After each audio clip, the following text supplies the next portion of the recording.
Masih bersama saya Rahayu Japar, pemirsa, dan berikut kembali kami sampaikan berita Mataram hari ini. Berbulan-bulan terdampak kekeringan, warga di Lombok Tengah menyerbu distribusi air bersih yang disalurkan Badan Penanggulangan Bencana Daerah.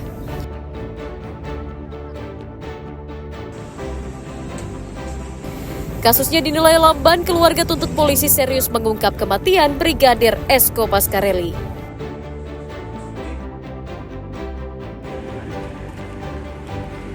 Palsukan tiket parkir VIP MotoGP, seorang pemuda di Mataram diringkus polisi.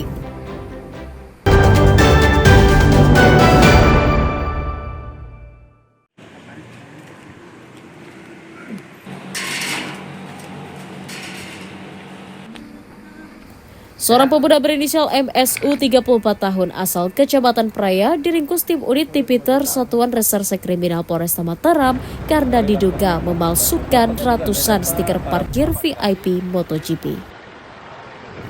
Tersangka ditangkap di percetakan miliknya yang berada di Kecamatan Cakranegara atas laporan para korban yang diduga mendapatkan stiker hasil cetakannya.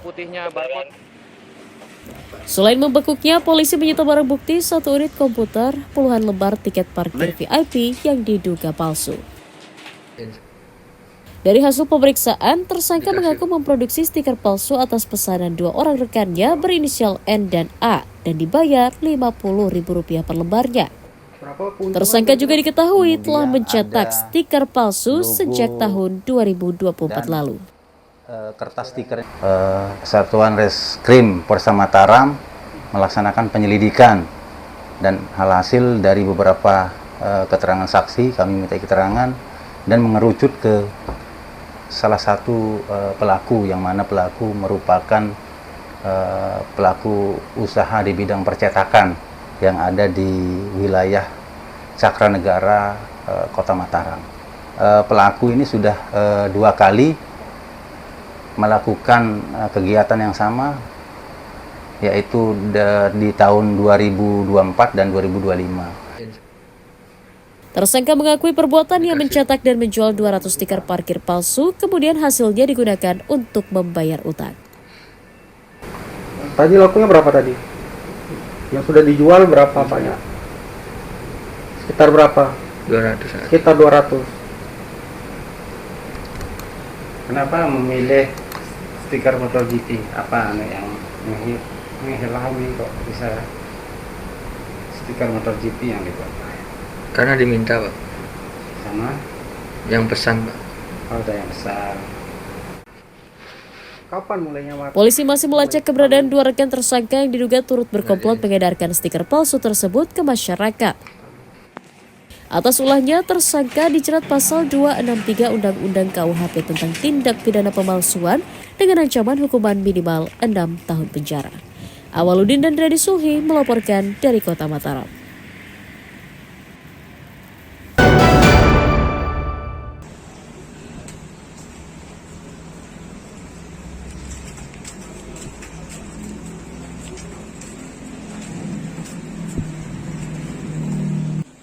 Berlarut-larutnya kasus kematian Brigadir Esko Pascarelli, anggota Polres Lombok Barat yang ditemukan tewas di kebun belakang rumahnya di Desa Nyur Lembang, Kecamatan Lembar, akhir Agustus lalu disoroti keluarga. Mereka mempertanyakan lambatnya pengungkapan kasus kematian anggota keluarganya. Meski polisi telah menetapkan tersangka utama, namun keluarga yakin pelakunya lebih dari 1. Ayah Brigadir Esko, Syamsul Herawani, meminta kepolisian segera merilis dan mengungkap motif serta siapa saja yang terlibat dalam pembunuhan anaknya. Ia menuntut polisi membuka kasusnya secara transparan untuk menjawab rasa penasaran publik. Jadi harapan kita secepatnya pihak kepolisian, penegak hukum yang berwenang segera menetapkan tersangka dan melakukan penahanan kepada tersangka lainnya, karena mustahil hal ini dilakukan oleh seorang. Yang sudah dikantongin nama-nama itu, saya dari kakeknya almarhum akan memberikan waktu dari malam ini sampai besok. Kalau tidak ada penangkapan sampai besok hari Kamis, saya akan melakukan penangkapan sendiri, pihak keluarga. Kami sudah sepakat. Kami sudah disepakati semua. Sementara hal yang sama juga dinyatakan oleh perwakilan keluarga tersangka Bribtu Rizka agar polisi bersikap netral dan profesional. Teman-teman kepolisian terlalu terpaku dengan satu titik TKP. Seharusnya bisa diperluas radius dari olah TKP itu sendiri. Nah, karena kalau kemudian Rizka ditetapkan sebagai tersangka, maka yang paling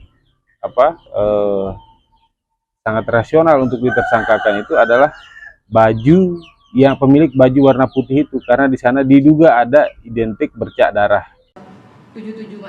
Hingga awal bulan Oktober, kepolisian baru menetapkan Bribtu Rizka yang merupakan istri Brigadir Esko sebagai tersangka utama. Aparat masih memburu dugaan adanya tersangka lain dalam kasus ini. Hairul Amri dan Riyadi Sulhi melaporkan dari Kabupaten Lombok Barat.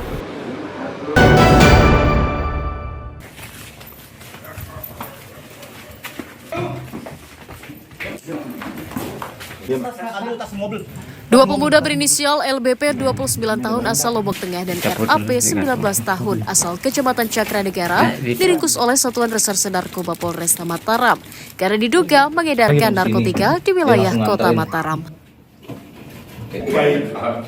Polisi menangkap RAP di rumah indekos, sementara LBP dibekuk di sebuah hotel di wilayah Cakranegara diduga sedang menunggu pembeli. Dari tangannya, polisi menyita sabu-sabu 3,13 gram, ponsel, alat isap, dan uang tunai 2,4 juta rupiah sebagai barang bukti.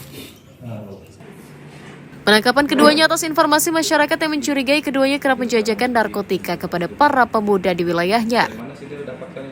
Ada mengamankan 3 orang laki-laki. Yang pertama, saudara RAF diamankan di sebuah kamar kos-kosan yang ada di wilayah Cakranegara, Kota Mataram. Dari hasil penyelidikan yang kami lakukan bahwa saudara RAF kerap melakukan transaksi jual beli di wilayah Cakranegara. Kemudian setelah penggeledahan, kami mengamankan beberapa poket sabu-sabu siap edar dan juga beberapa sarana alat isap sabu-sabu. Tersangka mengaku nekat menjadi pengedar untuk memenuhi kebutuhannya mengonsumsi sabu-sabu. Udah lama kamu jual sabu? Baru sekitar 2-3 bulan. 2-3 bulan. Apa alasannya sudah jual? Apa alasan kamu menjual? Apa karena keuntungan? Apa karena tergantungan make? Ya, tergantung Make. Ya. Atas ulahnya, tersangka dijerat Undang-Undang Narkotika dengan ancaman hukuman pidana minimal 5 tahun penjara. Awaludin dan Riyadi Sulhi melaporkan dari Kota Mataram.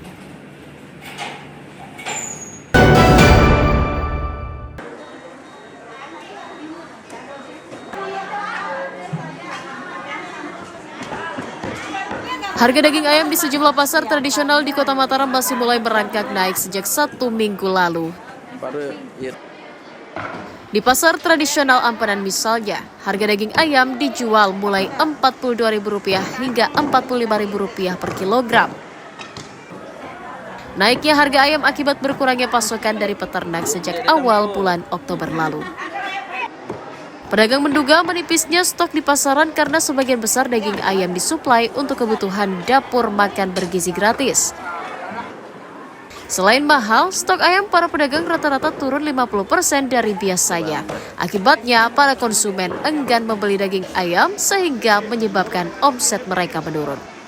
Berdampak kan kemarin dijatahin, pas kita mau maulid lagi MBG kencang, ayam agak terbatas. Iya, berdampak. Berapa dia pengurangannya? Kan kemarin mesen 100 dapat 60 kilo. Biasanya situ ngambil berapa kilo? 100, 80 enggak sih banyak, tapi kan berdampak dah dia. Orangnya dia di duluan kan, diorderinnya sampai 1 ton, sampai 1 ton. Pengorderannya langsung dia ke kandangnya. Berarti harga juga naik dia, Bu? Naik, otomatis naik. Pedagang berharap pemerintah daerah turun tangan menormalkan pasokan daging ayam di pasaran agar harganya kembali normal dan tidak merugikan mereka dan juga masyarakat. Emi Kusuma dan Riyadi Sulhi melaporkan dari Kota Mataram.